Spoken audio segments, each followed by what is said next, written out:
welcome to my performance review of the Lebron 16. I first played in them Saturday night for basketball practice, then Sunday morning, the next day, for the actual basketball game.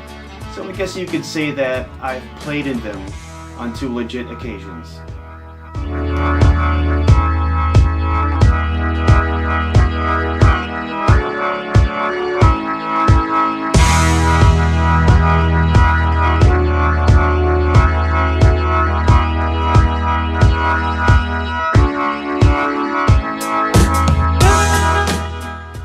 I'll be giving you a performance overview. We'll get into the details that matter, and I'll give you a summary. That's what's going to happen in this video. So the first night I wore them, Saturday night, within the first 30 minutes, I'll tell you that my toes cramped in the shoe. The pinky in my right foot started to cramp.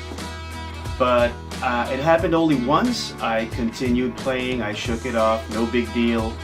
The situation was that my feet were still adjusting to the shoe. My feet were still getting to know the shoe. That's just how it is with most things new, especially with sneakers. If you're a competitive player, if you play hard, your feet will need the time to get acquainted with the shoe. It's part of the process. I was still trying to understand how tight I should lace them up, whether I should wear two socks, you know, these little things. It's trial and error on the first run. That's just how things are.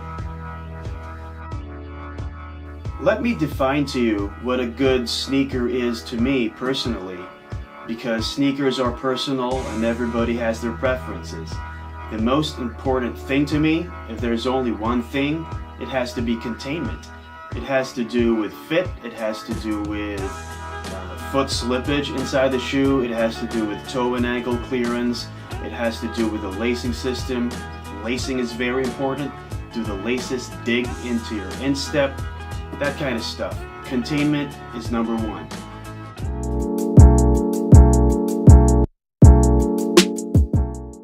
So we'll start with containment. Battlenet 2.0 is super sturdy and flexible. It did the job, it held my foot down, but it provided the comfort and enough wiggle room in my toes, because I need that. Containment, the Lebron 16s did a good job.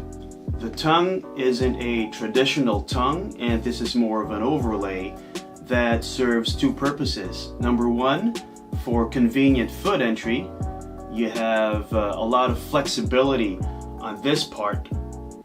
So it gives you convenient foot entry versus the past Lebron releases. I remember the 13, the 14, even the 15. For some people it was a struggle getting their foot in, but things have changed on the 16. And number two, the tongue serves as a layer of protection from the laces. The Lebron 15 laces, they weren't bad, but the laces kind of dug into your instep. You knew there were laces on top of your foot, and the 16 eliminated that. And I did tell you that my toes cramped initially, but the problem was solved after tightening the laces. It's trial and error, so the cramps never came back and everything was good after adjusting the laces, and I know how tight I should go with these shoes. These sneakers hardly need any breaking in. You know, the upper is already flexible. It's a knit upper.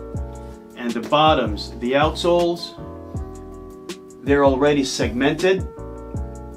Lebron already did it for us.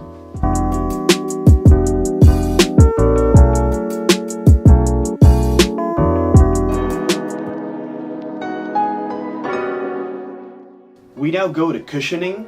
We have superb cushioning on the Lebron 16.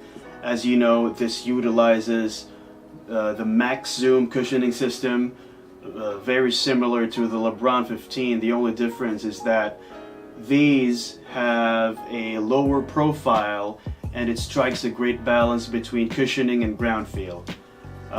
To be honest, I don't require a lot of cushioning, I don't need a lot of squish, and if I were made to choose between ground feel and cushioning, I would choose ground feel.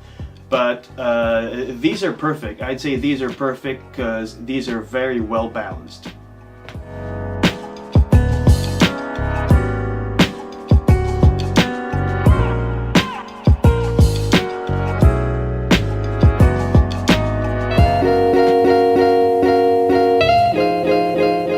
Traction. These performed well. The outsole pattern is mostly herringbone, and it did the job. Need I say more? I'll tell you though, I thought traction was going to be an issue because of how the outsoles are made, of how the rubber on the outsoles are made. They're inconsistent. If you look closely, you have the icy part over here, and on the midfoot you have regular rubber, and on the middle, on the right shoe, they have this glow rubber outsole with a glow gradient over here, and on the other side it's regular rubber. It was made inconsistent, but after 2 games, everything was okay. Let's see how they perform in the long run. This applies to the Lebron 16 1 through 5. Future releases will feature consistent rubber outsoles, hopefully.